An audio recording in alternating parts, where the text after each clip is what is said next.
মূর্তির ব্যাপারে আসছে, মূর্তি পূজার ব্যাপারে আসছে। তাকাদুস সামাওয়াতু ইয়াতাফাত্তারনা মিনহু ওয়া তানশাক্কুল আরদু ওয়া তাখিরুল জিবালু হাদ্দা।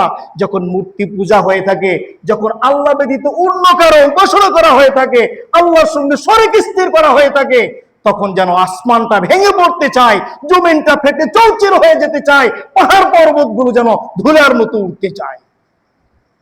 এই জন্য আমাদের মরহুম আল্লামা কোরআনের পাখি সাইদি সাহেব রহমতুল্লাহি আলাইহি তিনি বলে গিয়েছেন, এই যে কয়েকদিন আগে মূর্তি পূজা হলো, দুর্গা পূজা হলো, শারদীয় দুর্গা পূজার সঙ্গে মুসলমানের কোন রকমের কোন সম্পর্ক আমরা যাই নাই, আমাদের ছেলেরা যায় নাই। আমি বলছি আমাদের সন্তানরা যদি সেখানে যেয়ে থাকে, আপনি আমি সেই সন্তানের পিতা যদি হয়ে থাকি, আমি বলছি আমরা ব্যর্থ পিতা। নিজেরা যদি যেয়ে থাকি, নিঃসন্দেহে আমাদের ইমানের মধ্যে খতরা আছে, আমাদের ইমানের মধ্যে পরিপূর্ণতা নেই। অনেকে তো আবার পাহারাদারি করছে, সেগুলো পাহারাদারি করার দায়িত্ব গভর্নমেন্টের আছে, পাহারাদারি করার দায়িত্ব যিনি সরকার বাহাদুর আছে, সরকার প্রধান আছে, তার আছে। সেখানে গিয়ে আমাদের গীতা পাঠ করে তাদেরকে উৎসাহ উদ্দীপনা দেওয়া, সেখানে গিয়ে লাড্ডু খাওয়া, সেখানে গিয়ে বিভিন্ন ধরনের মিষ্টান্ন খাওয়া, এটা শরীয়ত ইসলাম, দ্বীন ইসলাম কখনো সাপোর্ট করে না, সাপোর্ট করে না, সাপোর্ট করে না। জোরা বলেন ঠিক না বেঠিক? কারো সাপোর্ট নিতে গিয়ে নিজের ঈমান বিক্রি করে দিব, হতে পারে না এটা। আল্লামা সাইদি রহমতুল্লাহি আলাইহি তিনি বলেছেন, ডাইরেক্ট বলেছেন তিনি, যিনি গেল ওখানে সে সচেতনমূলক কোন আলেম হতে পারে না, সে যেই হোক না কেন তাদের সঙ্গে আমাদের, সে যদি যেই হোক না কেন ওই হিন্দুয়ানি কৃষ্টি কালচারের সঙ্গে মুসলমানদের কোনো সম্পর্ক থাকতে পারে না। আল্লামা সাইদি রহমতুল্লাহি আলাইহি তিনি যে আসন থেকে দুইবার এমপি নির্বাচিত হয়েছেন, ইন্দুরকানি একটা এলাকা আছে, ওখানে প্রায় 80% বসতি হচ্ছে হিন্দুদের বসতি।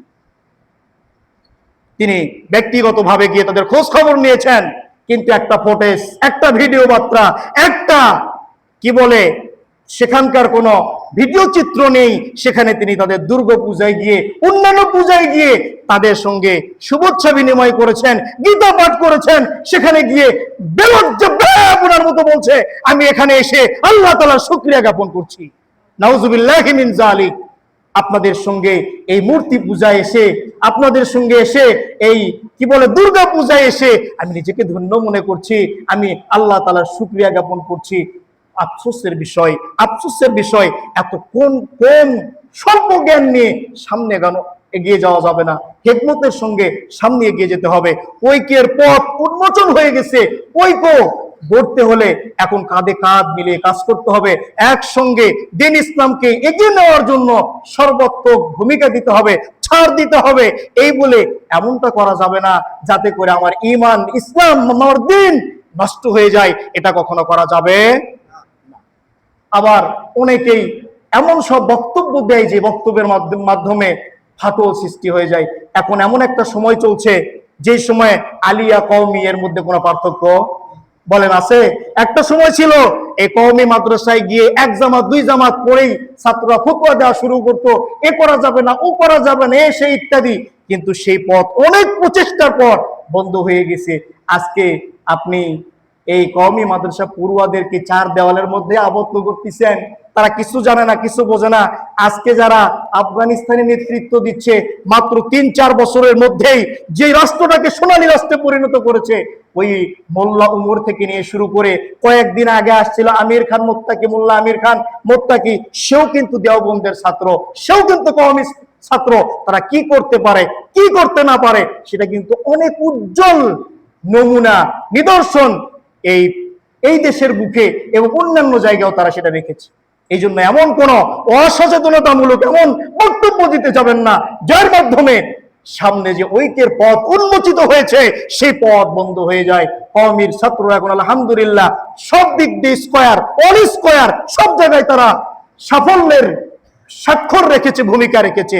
আজকে মামুনুল হকের মতো মানুষ, কওমির সন্তান, তিনি রাষ্ট্রকে যেভাবে গোছানোর চেষ্টা করছে, তিনি খেলাফা প্রতিষ্ঠার জন্য যেভাবে অগ্রগণী ভূমিকা পালন করছে, তার পিতা মরহুম আজিজুল হক শাইখুল হাদিস সাহেব যেভাবে ভূমিকা রেখেছেন, মুফতি আমিনী ফজলুল হক আমিনী রহমতুল্লাহ আলাইহি যেভাবে ভূমিকা রেখেছেন, সাফওয়াত হোসেন রাজি সহ যেভাবে ভূমিকা রাখছেন, এইটা আমাদের জন্য ভালো দিক। বিধায় এমন কোনো কথা, এমন কোনো বার্তা দেওয়া যাবে না যার মাধ্যমে ঐক্য নষ্ট হয়। দ্বীন প্রচারের জন্য যে মাঠ কায়েম হচ্ছে, এই মাঠ যেন আমাদের থেকে দূরে সরে না যায়, এমন কথা বলা যাবে না যার মাধ্যমে নিজেদের মধ্যে ফাটল সৃষ্টি হয়ে যায়। এই জন্য আমরা সর্বোচ্চ সতর্কতার সঙ্গে যখন কথা বলবো, একটু মুখে লাগাম দিয়ে কথা বলার চেষ্টা করব।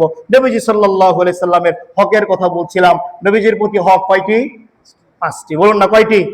ঈমান, ইত্তেবা, ঈমান আনয়ন করা, অনুসরণ করা, তারপরে হচ্ছে তাকে নুসরত করা, সম্মান করা, এরপরে তাজিম করা, এরপরে তিনি যে বিধান নিয়ে আসছে সেই বিধানটা মানা। আল্লাহ তাআলা আমাদেরকে নবীজির পরিপূর্ণ ভালোবাসা তার প্রতি রেখে তার যে হক আমাদের উপর আছে এই হকটা পালন করার তৌফিক দান করুন। বলুন আমিন। ওয়া আখিরু দাওয়ানা আনিল হামদুলিল্লাহি রাব্বিল আলামিন।